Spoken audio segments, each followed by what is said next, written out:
تک، آخرت تو جب آئے گی تب آئے گی، دیکھا جائے گا۔ ابھی یہ بتائیں میں دنیا میں خوبصورت زندگی کیسے گزاروں؟ کل کراچی ایئرپورٹ پر جب میں یہاں آ رہا تھا تو ایک بھائی میرے پاس آ کے بیٹھ گئے، ہم مسجد میں نماز پڑھنے لگے تھے تو وہ میرے پاس بیٹھ گئے، مجھے کہنے لگے مجھے بتائیں میں دنیا میں ایک خوبصورت زندگی کیسے گزار سکتا ہوں؟ میں نے کہا میں اگر آپ کو یوں بتاؤں اور اگر آپ میری بات پر عمل کر لیں تو آپ یقین کریے کہ اللہ رب العزت کی ذات، اس کی یہ منشا ہر وقت کی منشا ہوگی کہ آپ کی زندگی ایک خوبصورت زندگی بن جائے، اور جس کے لیے اللہ رب العزت طے فرما لیں کہ اس کی زندگی خوبصورت ہوگی، ساری کی ساری کائنات مل کر اگر اس کی زندگی کو خراب کرنا چاہے، اس کو پریشان کرنا چاہے تو نہیں کر سکتی۔ اور اگر اللہ یہ فیصلہ فرما لے کہ نہیں یہ نافرمان ہے، اس کی زندگی میں اس کو ہم خوف اور غم کا لبادہ پہنائیں گے ہی، 7 ارب انسان اگر مل کر آپ کی زندگی کو خوبصورت بنانا چاہیں تو نہیں بنا سکتے۔ اس کو کہتے ہیں لا الہ الا اللہ، یہ ہے لا الہ الا اللہ، کہ میری ہر حاجت اللہ کی ذات سے جڑی ہوئی ہے۔ اگر میں اپنی حاجت کو چیزوں کے اندر ڈھونڈوں گا تو میں پریشان ہو جاؤں گا۔ اگر میں یہ سمجھوں گا کہ میرے بھوک کا تعلق میرے معدے سے ہے تو پھر میں مخلوق سے جا کر اپنی ضرورت کو پورا کرنے کی کوشش کروں گا۔ مخلوق تو خود ضرورت مند ہے، انہیں تو خود ضرورت ہے، وہ تو خود بھوکے ہونے والے ہیں تھوڑی دیر کے اندر، اس کو تو خود بھوک لگنے لگی ہے تھوڑی دیر میں۔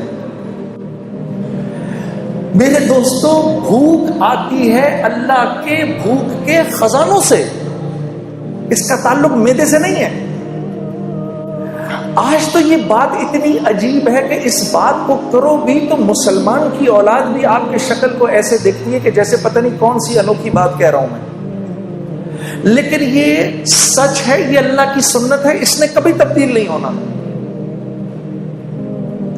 میرے بندے، وَفِي السَّمَاءِ رِزْقُكُمْ وَمَا تُوعَدُونَ، جو رزق تو اپنا دنیا میں ڈھونڈ رہا ہے اس کا تعلق زمین و آسمان سے، ساری کائنات سے نہیں ہے، یہ تو ہم آسمان سے اتارتے ہیں تیرے لیے، پھر تو جھوٹ کیوں بولتا ہے؟ اب وہ مجھے نوجوان کہہ رہا مجھے بتائیں میں کیا کروں؟ میں نے کہا بھائی دیکھو،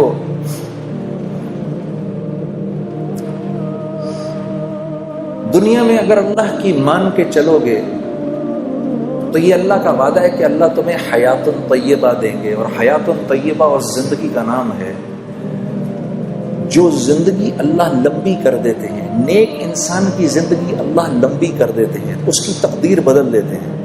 اس کی تقدیر میں جتنے سال لکھے ہوتے ہیں، جب اس کی زندگی کے اندر اپنی فرما برداری دیکھتے ہیں تو اس کی زندگی کے سالوں کو بڑھا دیتے ہیں۔ آسمان سے رزق کے وہ دروازے کھولتے ہیں جو اکثر نہیں کھلتے، اس کے لیے خاص رزق اترتا ہے، اللہ اس کو لمبی زندگی دیتے ہیں، بیماری سے پاک زندگی دیتے ہیں، خوف سے پاک زندگی دیتے ہیں، غموں سے پاک زندگی دیتے ہیں اس کو۔ تو میں نے کہا یہ رزق جب تمہارے گھر آئے گا تو اب تم مجھے خود بتاؤ، جب یہ تمہاری اولاد کے جسم میں یہ خون میں دوڑے گا تو اولاد اللہ کی فرما بردار بنے گی کہ نافرمان؟ تو میری شکل دیکھنے لگا، پھر کہنے لگا نافرمان۔ میں نے کہا یہ رزق جب بیوی کے خون میں جائے گا وہ وفاداری کرے گی بے وفائی؟ کہنے لگا جی بے وفائی۔ تو میں نے کہا اولاد ہو نافرمان، بیوی ہو بے وفا، تو زندگی سکون میں گزر سکتی ہے؟ میں نے کہا گھر کے جو نوکر چاکر ہیں جب وہ یہ کھائیں گے تو تمہارے ساتھ وفاداری نبھائیں گے کہ بے وفائی کریں گے؟ ہاں جی بے وفائی۔ میں نے کہا جب یہ تمہارے جسم میں جائے گا یہ نافرمانی کا رزق تو تم اللہ کی فرما برداری کرو گے نافرمانی کرو گے؟ رات کو تہجد کے لیے اٹھو گے کیا پھر تم؟ رات کو تہجد کی نماز پڑھو گے کہ فلم دیکھو گے؟ کہتا جی میں پوری بات سمجھ گیا، میں پوری بات سمجھ گیا۔ فَأَلْهَمَهَا فُجُورَهَا وَتَقْوَاهَا۔ میں نے اس کو اٹھ کے گلے لگایا، میں نے کہا اگر تو نے دل میں اس بات کا عزم بھی کر لیا ہے کہ آج کے بعد میں اللہ کی فرما برداری کروں گا، تو خدا را بیٹھ کے میرے لیے دعا کر، اللہ مجھے بھی معاف کر دے کہ اس وقت اللہ کی رحمت نے تجھے ایسے گھیرا ہوا ہے کہ اگر اس بارش کے تھوڑے سے چھینٹے مجھ پر بھی پڑ گئے تو میں بھی نکل جاؤں گا۔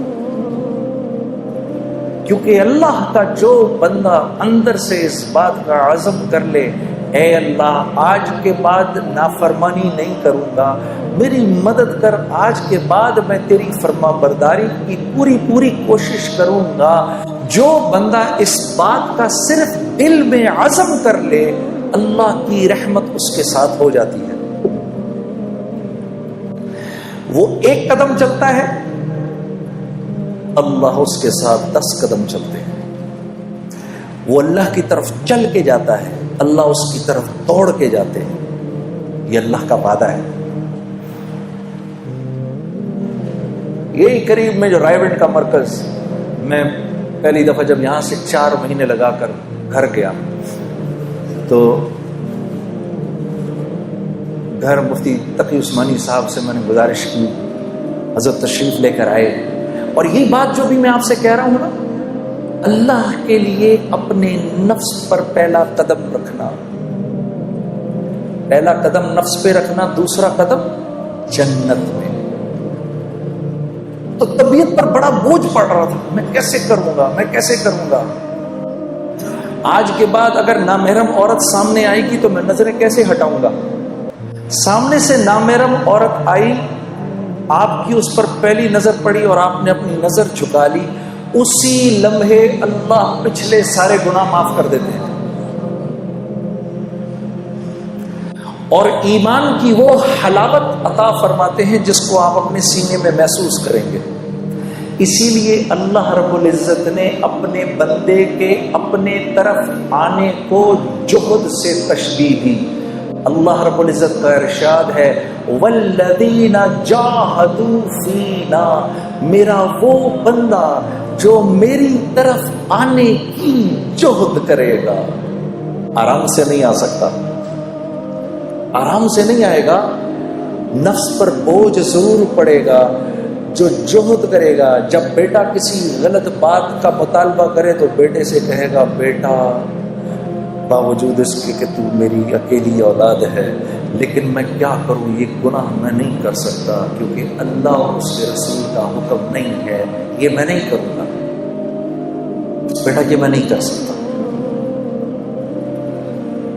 اس کو اللہ فرما رہے ہیں، والذین جاہدوا فینا، جو میری طرف آنے کی کوشش کرے گا، لنہدینہم سبلنا، میرے بندے غور سے سن، میں ضرور در ضرور تیرے لیے اپنی قربتوں کے راستوں کو کھولوں گا، پہنچ جائے گا تو میری طرف۔